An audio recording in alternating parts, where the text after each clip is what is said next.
Halo teman-teman, perkenalkan, nama saya Reno Rinaldo. Nama saya Musa Hidayat.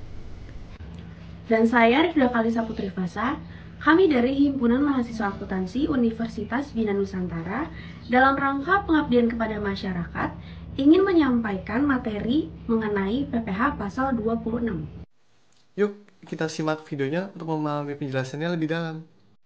Jadi, sebenarnya apa sih PPh pasal 26? Menurut Undang-Undang Nomor 36 Tahun 2008, PPh pasal 26 adalah pajak penghasilan yang dikenakan atas penghasilan yang diterima wajib pajak luar negeri dari Indonesia, selain bentuk usaha tetap atau BUT di Indonesia. Ketentuannya ada PPh pasal 26 terutang pada akhir bulan yang dilakukan pembayaran atau akhir bulannya terutangnya penghasilan tergantung yang mana terjadi lebih dahulu. Pemotong PPh pasal 26 wajib membuat bukti pemotongan PPh pasal 26 rangkap 3 yang terdiri atas lembar pertama untuk wajib pajak luar negeri, lembar kedua untuk kantor pelayanan pajak, dan lembar ketiga untuk arsip pemotong. PPh pasal 26 wajib disetorkan ke bank persepsi atau kantor pos dengan menggunakan surat setoran pajak atau SSP paling lambat tanggal 10 bulan takwim berikutnya setelah bulan saat terutangnya pajak. SPT masa PPh pasal 26 dengan dilampiri SSP lembar kedua, bukti pemotongan lembar kedua dan daftar bukti pemotongan disampaikan ke KPP setempat paling lambat 20 hari setelah masa pajak berakhir. Contohnya, pemotongan PPh pasal 26 dilakukan tanggal 24 Mei 2009, penyetoran paling lambat tanggal 10 Juni 2009 dan dilaporkan ke kantor pelayanan pajak paling lambat tanggal 20 Juni tahun 2009.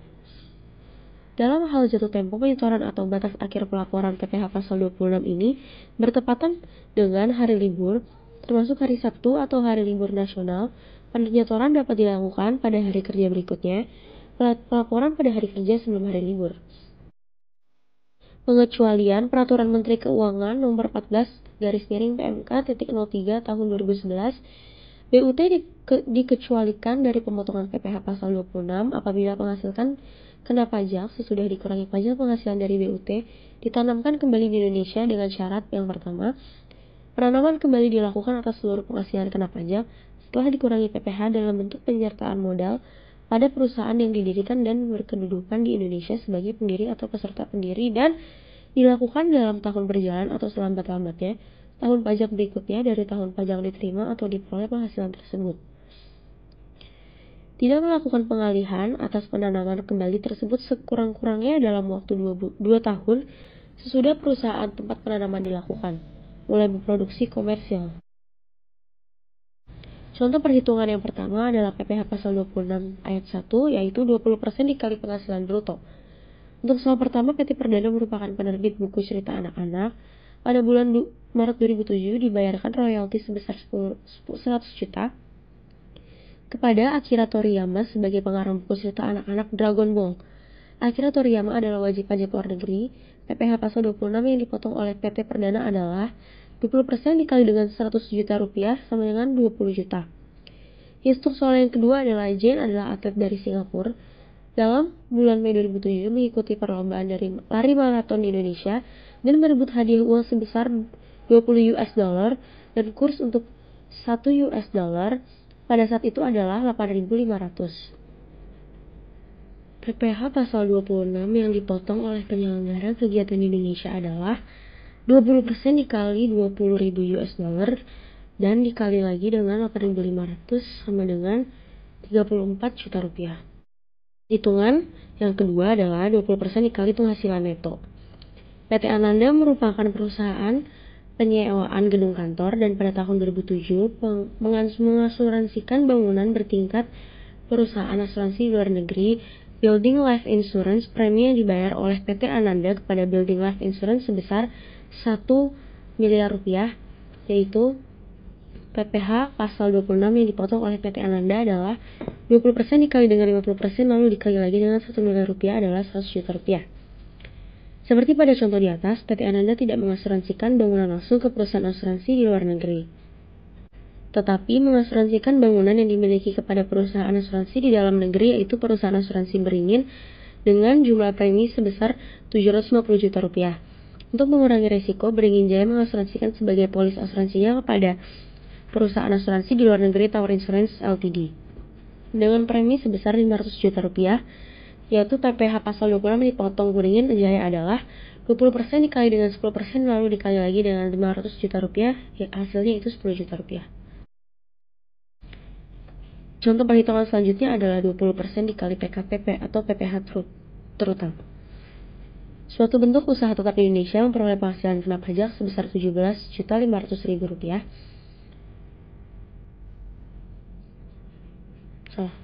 17.500.000 rupiah. Pasal 26 dihitung sebagai berikut. Penghasilan kena pajak adalah PPh terutang dikali dengan 17.500.000 rupiah dikali lagi dengan 4.375 juta rupiah. Penghasilan setelah dikurangi pajak adalah 13.125 juta rupiah. PPh pasal 26 yang terutang adalah 20% dikali dengan 13.125 juta rupiah. Lalu hasilnya adalah 2.625 juta rupiah. Jika penghasilan setelah dikurangi pajak tersebut ditanamkan kembali ke Indonesia atas penghasilan sebesar 13.125 juta rupiah, tidak dipotong oleh PPh pasal 26. Tiga hal di bawah ini yang akan menentukan seorang individu atau perusahaan dikategorikan sebagai wajib pajak luar negeri. Yang pertama, jika seorang individu yang tidak bertempat tinggal di Indonesia, individu yang tinggal di Indonesia tidak lebih dari 183 hari dalam setahun atau 12 bulan, dan perusahaan yang tidak didirikan atau berada di Indonesia yang mengoperasikan usahanya melalui bentuk usaha tetap di Indonesia. Kedua, jika seorang individu yang tidak bertempat tinggal di Indonesia, individu yang tinggal di Indonesia tidak lebih dari 183 hari dalam setahun atau 12 bulan, dan perusahaan yang tidak didirikan atau berada di Indonesia yang dapat menerima atau memperoleh penghasilan dari Indonesia tidak melalui menjalankan usaha tapi melalui suatu bentuk usaha tetap di Indonesia. Lalu yang terakhir, semua badan usaha yang melakukan transaksi pembayaran seperti gaji, bunga, dividen, royalti, dan sejenisnya kepada wajib pajak luar negeri akan diwajibkan untuk memotong pajak penghasilan pasal 26 atas transaksi tersebut. Jadi, seberapa besar pajak PPh 26 yang harus kita bayar sih? Adapun tarif 20% final atas jumlah bruto yang dikenakan atas dividen, bunga, termasuk premium, diskonto, insentif yang terkait dengan jaminan pembayaran pinjaman, royalti, sewa, dan pendapatan lain yang terkait dengan penggunaan aset, insentif yang diberikan dengan jasa, pekerjaan, dan kegiatan, hadiah dan penghargaan, pensiun dan pembayaran berkala, premi swap dan transaksi lindung lainnya, dan perolehan keuntungan dari penghapusan utang. Adapun tarif 20% final dari laba bersih yang diharapkan dari pendapatan dari penjualan aset di Indonesia, premi asuransi, premi reasuransi yang dibayarkan langsung maupun melalui pialang kepada perusahaan asuransi di luar negeri.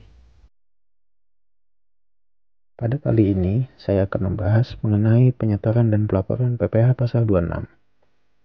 Penghasilan yang terutang PPh pasal 26 antara lain: A. Penghasilan bersumber dari modal dalam bentuk dividen, bunga termasuk premium, diskonto, premi, swap, imbalan sehubungan dengan jaminan pengembalian utang, seperti royalti, sewa, dan penghasilan lain sehubungan dengan penggunaan harta, penghasilan sehubungan dengan jasa, pekerjaan, dan kegiatan, hadiah dan penghargaan dengan nama dan dalam bentuk apapun, pensiun, dan pembayaran berkala lainnya. Lalu ada juga penghasilan dari penjualan harta di Indonesia. Selanjutnya adalah premi asuransi dan reasuransi yang dibayarkan kepada perusahaan asuransi luar negeri. Ketentuan dalam penyetoran dan pelaporan PPh pasal 26 antara lain: yang pertama, PPh pasal 26 yang telah dipotong harus disetorkan selambat-lambatnya tanggal 10 bulan takwim berikutnya setelah bulan saat terutangnya pajak. Yang kedua adalah pemotong PPh pasal 26 diwajibkan untuk menyampaikan surat pemberitahuan masa selambat-lambatnya 20 hari setelah masa pajak berakhir. Dan yang ketiga, pemotong PPh pasal 26 harus memberikan tanda bukti pemotongan PPh pasal 26 kepada orang pribadi atau badan yang dibebani membayar pajak penghasilan yang dipotong. Pemotongan PPh pasal 26 atau penghasilan berupa PKP sesudah dikurangi pajak dari semua bentuk usaha tetap di Indonesia terutang dan harus dibayar lunas selambat-lambatnya tanggal 25 bulan ketiga setelah tahun pajak atau bagian tahun pajak berakhir. Sebelum SPT disampaikan, namun apabila bentuk usaha tetap tersebut meminta perpanjangan jangka waktu penyampaian SPT tahunan, pemotongan PPh pasal 26 didasarkan pada perhitungan sementara terutang dan harus dibayar lunas pada saat surat permohonan perpanjangan disampaikan, tetapi tidak melampaui tanggal 25 ketiga setelah tahun pajak atau bagian tahun pajak berakhir.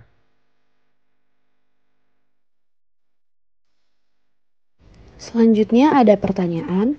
Pertanyaan pertama, yang termasuk objek PPh pasal 26 adalah sebagai berikut kecuali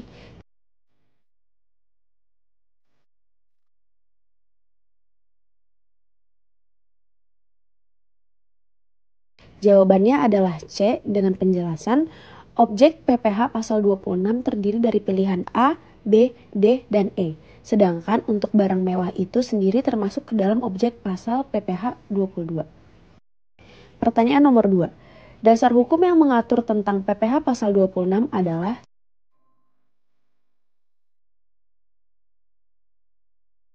jawabannya adalah E, Undang-Undang Nomor 36 Tahun 2008. Dengan penjelasan, Undang-Undang Nomor 36 Tahun 2008 itu mengatur tentang pemotongan atas penghasilan yang bersumber dari Indonesia yang diterima atau diperoleh wajib pajak luar negeri selain bentuk usaha tetap. Nomor 3.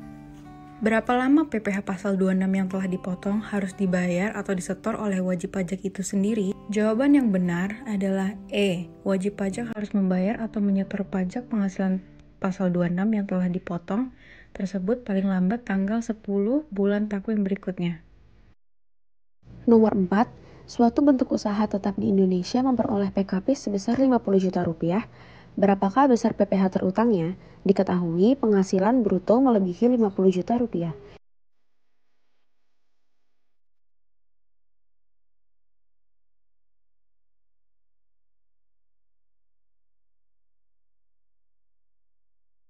Jawabannya adalah B, Rp7.500.000 dengan penjelasan PKP. PPh terutangnya 25% dikali 50 juta. Penghasilan kena pajaknya PPh pasal 26 yang terutang yaitu 20% dikali Rp37.500.000. Dari manakah Rp37.500.000 tersebut? Yaitu 50 juta dibagi dengan Rp12.500.000 dengan hasil Rp37.500.000. Lalu hasil akhirnya adalah Rp7.500.000.